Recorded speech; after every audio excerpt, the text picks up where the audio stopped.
Magandang hapon mga kababayan. Ito na po yung pechay natin na itinanim noong August 31. Nagpunla tayo noong August 31. Naglipat tanim tayo ng September 18. Saka tayo nagpataba ng October 1.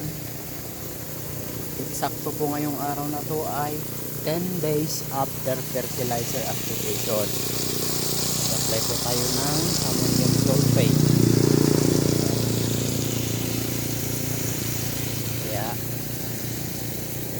successful po ang ating pagtatanim ng pechay sa paso.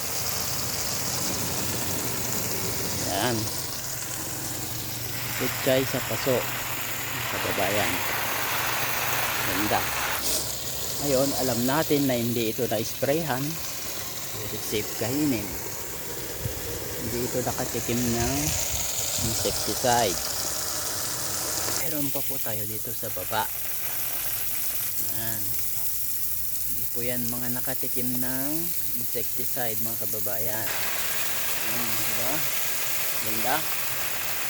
Kaya hindi tayong magtanim sa paso. 40 days old na pechay sa paso.